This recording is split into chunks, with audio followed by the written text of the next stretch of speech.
1 de Pedro 3:19. Los espíritus encarcelados. Hace un tiempo recibí una pregunta de un lector concerniente al pasaje de 1 de Pedro 3:19.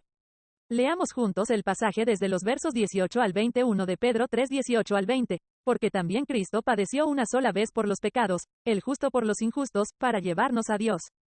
Siendo a la verdad muerto en la carne, pero vivificado en espíritu, en el cual también fue y predicó a los espíritus encarcelados, los que en otro tiempo desobedecieron.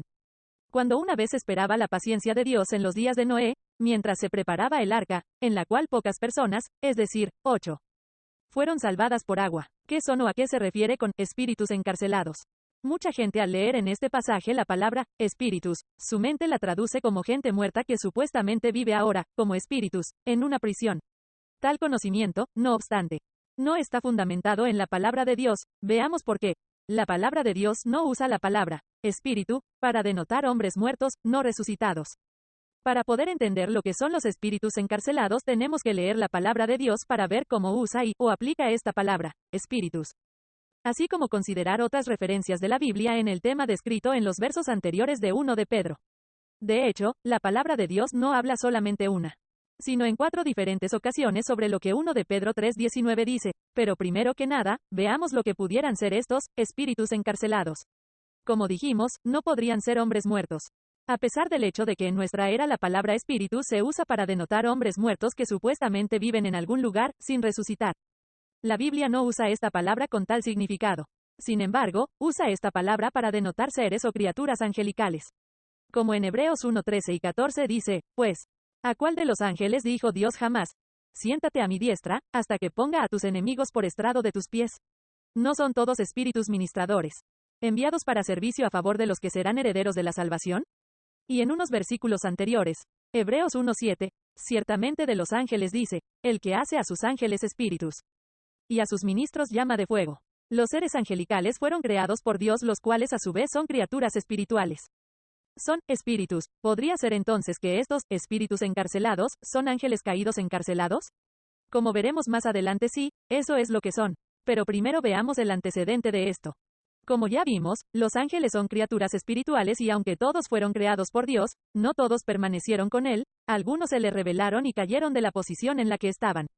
El jefe de los ángeles caídos es el diablo o Satanás. Su rebelión y caída se describen en los siguientes 2 pasajes. Ezequiel 28:11 al 19 e Isaías 14:3 al 23. No obstante, el pasaje anterior de 1 de Pedro 3:20 se remota al tiempo de los días de Noé. El diablo ya se había revelado mucho antes de esos días, ya que lo vimos activo en el jardín del Edén. A pesar de eso, él y sus ángeles ahora no están en prisión, más bien, se le describe como príncipe de la potestad del aire, Efesios 2:2, y a él así como a sus ángeles caídos como principados, potestades, gobernadores de las tinieblas de este siglo, huestes espirituales de maldad en las regiones celestes, Efesios 6:12. Huestes espirituales de maldad son o es literalmente una gran cantidad de espíritus malignos, y esto es lo que son los ángeles caídos, que ahora están activos en las regiones celestes. Por lo cual, 1 de Pedro 3:19 no se refiere a la caída del diablo, sino a otra rebelión de ángeles ocurrida, en los días de Noé, y antes del diluvio.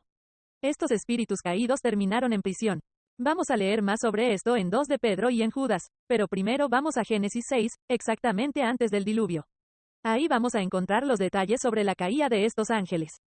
Génesis 6, 1 al 8, aconteció que cuando comenzaron los hombres a multiplicarse sobre la faz de la tierra, y les nacieron hijas, que viendo los hijos de Dios que las hijas de los hombres eran hermosas, tomaron para sí mujeres, escogiendo entre todas. Y dijo Jehová, no contenderá mi espíritu con el hombre para siempre, porque ciertamente él es carne, mas serán sus días 120 años. Había gigantes en la tierra en aquellos días, y también después que se llegaron los hijos de Dios a las hijas de los hombres, y les engendraron hijos.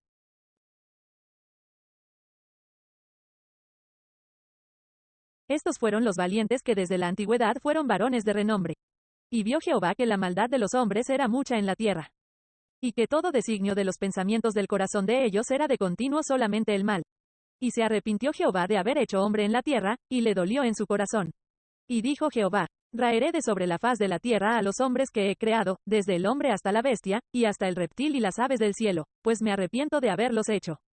Pero Noé halló gracia ante los ojos de Jehová. Algo ocurrió cuando el hombre comenzó a multiplicarse. Los hijos de Dios vieron a las hijas de los hombres, y tomaron esposas de entre ellas. Nota que el versículo 1 pone en contraste los hombres y las hijas de los hombres con los hijos de Dios. ¿Quiénes son estos hijos de Dios? El poder llamarse hijos de Dios no era posible en la época del Antiguo Testamento. Aunque a los creyentes del Nuevo Testamento se les dio la autoridad de ser hijos e hijas de Dios al creer en el Señor Jesucristo y en su resurrección de entre los muertos. El término, hijos de Dios, se usa 3 veces más en el Antiguo Testamento además de en Génesis 6. En todos los casos denota criaturas angelicales. Veamos estos acontecimientos, todos del libro de Job. Job 1:6, un día vinieron a presentarse delante de Jehová los hijos de Dios, entre los cuales vino también Satanás, y una referencia muy similar en Job 2:1. Aconteció que otro día vinieron los hijos de Dios para presentarse delante de Jehová. Y Satanás vino también entre ellos presentándose delante de Jehová. Los hijos de Dios que se presentaron delante del Señor obviamente fueron ángeles. También en Job 38:7 hablando acerca de la tierra. Cuando alababan todas las estrellas del alba, y se regocijaban todos los hijos de Dios. Lo que Job 38:7 describe. Se refiere a la creación de la tierra cuando todavía no había seres humanos presentes, sino los hijos de Dios, los ángeles, estaban presentes y gritaban de alegría. En pocas palabras, los seres de Génesis 6:1 no eran seres humanos, porque si no, no se hubieran puesto en contraste con las hijas de los hombres. No había, ni hay nada malo o extraño para los hombres en casarse y tener hijos. Pero no es esto lo que sucede en Génesis 6, lo que tenemos en este pasaje es que seres no humanos, seres angelicales. Hijos de Dios no hijos de hombres vieron a las hijas de los hombres, las desearon y además tuvieron hijos con ellas. Como la Biblia dice en Génesis 6:4. El resultado de esta unión fueron los gigantes, una raza de seres que Dios no había creado ni tenía la intención de crear, sino que fueron, en cambio, producto de esta unión impía entre ángeles y humanos. Noé estaba presente en aquellos días. Esos eran, los días de Noé, y a esos días se refiere 1 de Pedro 3:19. En el Nuevo Testamento tenemos más referencia acerca de esos eventos, vamos a verlos empezando a partir de 2 de Pedro 2:4, 5, y 9, porque si Dios no perdonó a los ángeles que pecaron, sino que arrojándolos al infierno los entregó a prisiones de oscuridad, para ser reservados al juicio, y si no perdonó al mundo antiguo, sino que guardó a Noé, pregonero de justicia, con otras 7 personas, trayendo el diluvio sobre el mundo de los impíos. La frase, arrojándolos al infierno, cast them down to hell, es una palabra en el texto en griego el verbo, tartaro o tartaru, y significa, arrojar.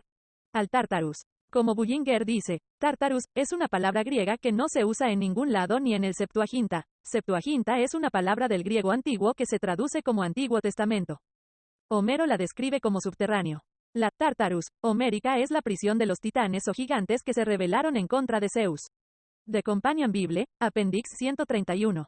Y como Vine también explica, el verbo, tartaru, traducido como arrojar al infierno, en 2 de Pedro 2:4 significa consignado a Tartarus, lo cual no es ni Sheol, Seol, ni Hades, ni infierno, sino el lugar donde aquellos ángeles, cuyo pecado especial al cual se refiere este pasaje, están confinados o sea, están reservados al juicio.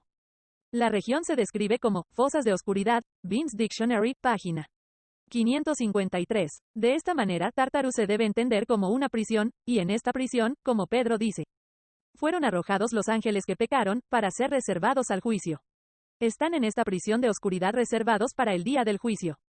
Observa que lo que sigue a esta referencia de 2 de Pedro es Noé y el diluvio. No es producto de la casualidad que ambos eventos están conectados y ocurrieron sin mucha diferencia de tiempo entre sí. Pero ahora veamos la referencia de Judas que también habla sobre el mismo tema. Judas 6 y 7, y a los ángeles que no guardaron su dignidad, sino que abandonaron su propia morada, los ha guardado bajo oscuridad, en prisiones eternas para el juicio del gran día.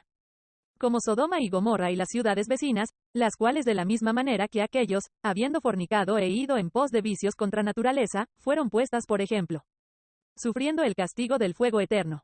Judas habla de la misma rebelión así como Pedro y Génesis.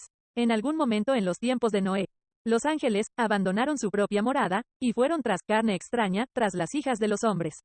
¿Y qué resultó? Que ahora, los ha guardado bajo oscuridad, en prisiones eternas, para el juicio del gran día. Esta es la prisión, la Tartarus, de lo que Pedro habla en sus cartas. A esos espíritus caídos, ángeles caídos, espíritus en prisión, Jesús fue y les predicó. Dice nuestra traducción al español. Una mejor traducción sería, les proclamó. Ahora, el texto no dice lo que él proclamó, pero estoy de acuerdo con lo que Vine dice en su diccionario.